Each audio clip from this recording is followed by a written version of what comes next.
truth is, trust but verify. I would give responsibility to somebody and then I would expect it to be done. Now, in the past, if it wasn't done, I would yell and rant and rave, but I never asked them about it. Hello, everyone. This is Dr. Bruce B. Baird, and you're listening to the Productive Dentist Podcast. In this podcast, I will give you everything that I've learned over the last 40 years in dentistry, working with thousands of dentists. I'll tell you, it's not that my way is the only way. It's just one that has worked extremely well for me, and I'd love to share that with you so you too can enjoy the choices and lifestyle that productivity allows. More time for things you love, increased pay, better team relationships, and lowered stress. Let's get into it with this week's episode of the Productive Dentist Podcast. Hello, this is Dr. Bruce Baird of the Productive Dentist Podcast. Today we're going to talk about leadership and what I like to call trust but verify. Over the years, and I've told you guys I was the worst boss on the planet because everything was my way or the highway. Well, I had to learn to speak that new language, and that new language involved me learning just different communication skills. And leadership itself is not about doing it yourself, but it really is about being an example for your team. And I think at some point, and we've always had a large team, and I can guarantee you the first 15 to 18 years of my practice, people hated being there. And I've heard that from more than one person who used to work for me and more than one person who still works for me. So what changed? What things did I start to do differently? Well, the biggest thing is I started taking responsibility for my own attitude when I walked in the door. When I walked in, I wanted to have fun being a dentist, and it was difficult. I wanted to have a model practice. I wanted that practice to be something that I could be proud of and I could share with other dentists. And it's something that, somebody told me years ago, if you want to teach, which I love teaching, do something and make it the best you can absolutely be, then share that with other people. Well, the first 15 years, I wasn't doing a very good job. But I also was coming in with an attitude, with a chip on my shoulder, that most of the team, I had that experience that they weren't having fun either. So it was kind of a downward spiral over the years. And what I began to do is I began to walk into the office after the smiley face, frowny face incident. If you guys have listened to previous podcasts, is that, that was me. I came in with a smiley face, or I came in with a frowny face every day. I truly tried to come in with an attitude that this is going to be a great day. And it's easier said than done. I was going through a lot of personal issues, but still, I look at this as a one-act play. When I walk in, I'm going to be generally in a good mood, and I'm going to enjoy my patients. And sometimes you have to fake it till you make it. And that's what I did. But what I found was all these people that I had been working with for years, I didn't know anything about them. I didn't, I knew they had a couple kids, or I knew this and that. But if you had asked me what their names were, I didn't even know what some of the employees' names were. So how am I supposed to be a leader when I'm really not even a part of the conversation when I'm talking to my team? So I began to look at it and say, okay, who is, start asking questions, just simply asking questions of my team. How are the kids doing? What's, what are they doing? And what are they doing at school? What are they studying? The same type things that I would do with patients to build relationships, I wanted to start doing that and building relationships with my employees, with what I call now my family, because they really are my family. And what I found was when I started showing an interest in them, they started showing a much bigger interest in our business and our practice. Truthfully, leadership for me goes back to when I got out of dental school. I joined the military. I was in the service, and I was the only captain in a 28-chair clinic.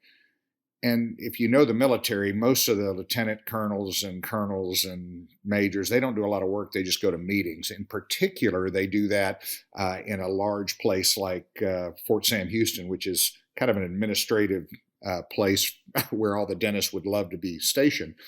I had spent a year in Korea and then came back and, was now in a 28-chair clinic. And the truth is, I didn't know really what I was doing. I had 8 chairs or 8 treatment rooms that I could use.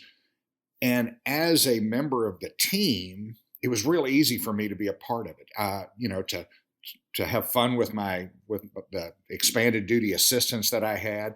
But the thing that made the biggest difference for me was the full colonel who had just come in and taken over as the commander of that clinic. And he was one of the most amazing guys. He asked questions and he got to know who I was. Now, I have to say, I learned all these things, then I went into private practice and didn't do any of them. But I'm going back to the origin so that you'll have some understanding of what I'm talking about. But he literally said, all right, doc, let's do this. Let's see who sees the most patients today, the most emergency patients today. And I would go, all right, let's do it. And so he would see 35 or 40 patients. I'd see 35 or 40, but whoever won, the other one bought a beer for him. That went on I was there at Fort Sam Houston for 3 years. And I will tell you that it got better and better and better because I would beat him and he would say, all right, let's take off early. Let's go play golf. I mean, I was supposed to get off at 4:30. We'd leave 2:30, 3 o'clock because we got our work done and we'd go play golf together. In other words, he took a personal interest in me. Well, that's we went from the last rated dental clinic of that size, 28 chair, the last ranked in the U.S. Army, to the first ranked in the U.S. Army in 1 quarter. In 3 months, we began doing more procedures than had ever been done in that clinic. So why did I do it? Well, because my boss was a leader. He was showing me how to do it. He wasn't just sitting in his office, coming up with stuff for me to do. He was in there doing it with me. And the respect that I had for him, I would do whatever it took. Now, I go open private practice and it didn't work out quite that well. I had employees that didn't want to be there. And micromanaging, my anal retentive, background of being a dentist and being an engineer, everything had to be perfect. But what I found was getting to know my team and getting to know them personally, getting to know their families. Many of you do that, and you know how that works, but it wasn't what I was doing. And then learning these training opportunities and giving new responsibilities to my dental assistants for doing their own schedule and being responsible for that schedule. All of those things, and filling out trackers so I knew exactly how we were doing each month. Truth is, trust but verify. That's I would give responsibility to somebody and then I would expect it to be done. Now, in the past, if it wasn't done, I would yell and rant and rave, but I never asked them about it. For instance, I'm going to give you an example, filling out a tracker. For instance, we do trackers. We've been doing trackers for 30 years because I want to know how are we doing? What's our production per hour? What's what we call raving fan index? All these different things, but I wanted them to fill it out. And if you asked me at any given point in time, what's my production per hour, I could pretty much tell you what my production per hour is. This month I'm doing, whatever, $622 an hour. Whatever it was, I knew because my trackers were being filled out. Now, I had an associate that came in and he had his team doing his trackers, but the difference was he never checked them. I would ask him, what's your production per hour? Oh, I don't know. It's pretty good. I go, okay. So what ends up happening is I would tell him, I said, well, it's kind of interesting that you don't know what your production per hour is because your tracker hadn't been filled out in 6 weeks. So he wouldn't know, but his team was responsible for that. But the fact that he wasn't looking at it, he wasn't verifying that it was being done on a daily basis meant it wasn't getting done on a daily basis. How many times have you put something into your office as, oh, this is the way we're going to do recare. We're going to start doing it this way now. And you're following along. And then all of a sudden you have a meeting 8 months later, 9 months later, and somebody brings up something about recare. And you say, well, aren't we doing it this way? They go, well, no, we did that for a while, but now we do it this way. I go, well, wait a minute, I'm the boss. Why are we doing it that way? And it usually was because someone left and we brought in someone else who had a different way of doing it. And that is not leadership. That is not being an effective leader. What's being an effective leader is whatever system that you have in your practice, come up with a solid system, and then expect it to be dealt with that way, but hold people accountable for it. It's so easy now with cell phones because you can put little reminders on your calendar that says, I want to ask Kelly, our office manager now, I want to ask her about X, Y, and Z. Now, these are things that I expect her to do, but I'm just going to ask her questions about it. So she knows that that's important to me. And if it's important to me, she'll do it. And, I don't have to do it. And at some point in time, it becomes physiologic. It becomes something that's just part of their DNA. I don't have to look at my trackers with Summer and with Gay. It's physiologic. They do it because they know I look at it.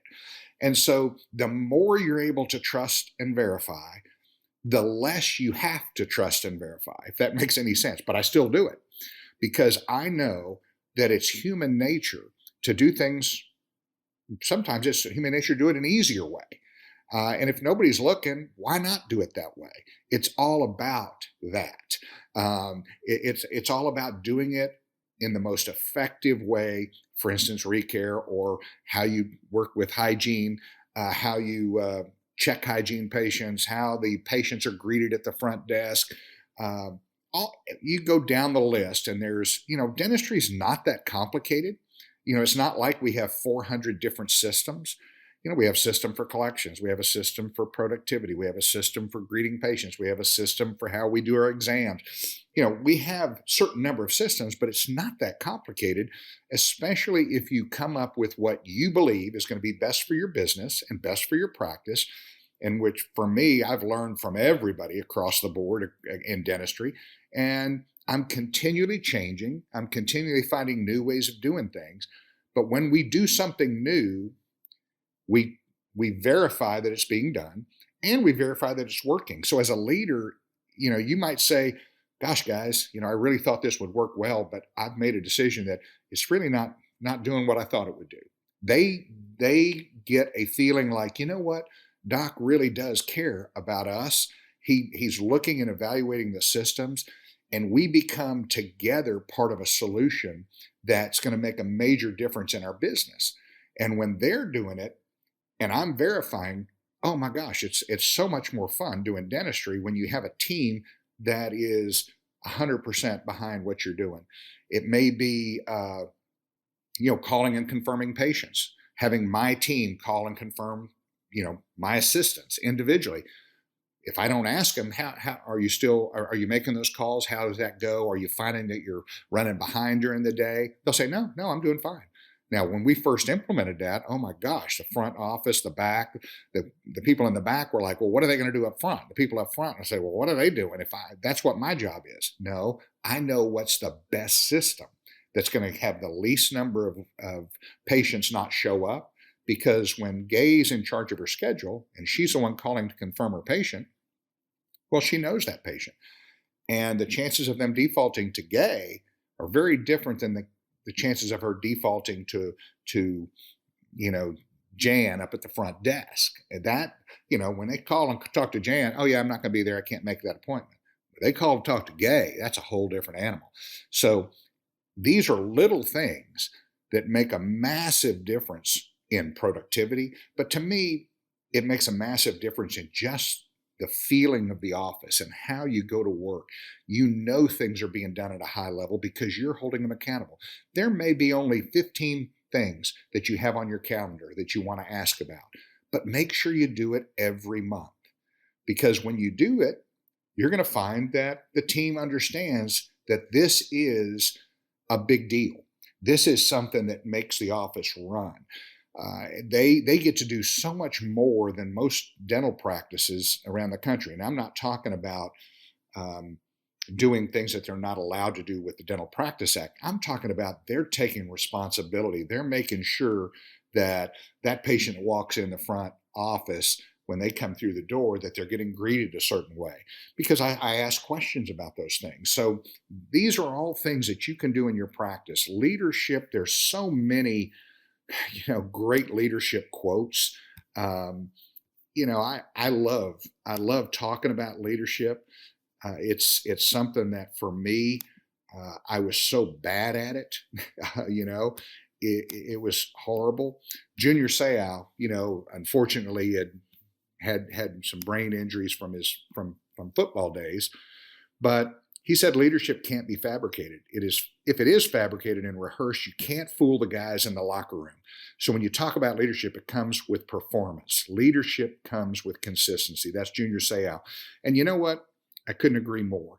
So we're going to talk a lot on the podcast about leadership and all the little teeny things that I do. And I'm learning new ways to be a better leader.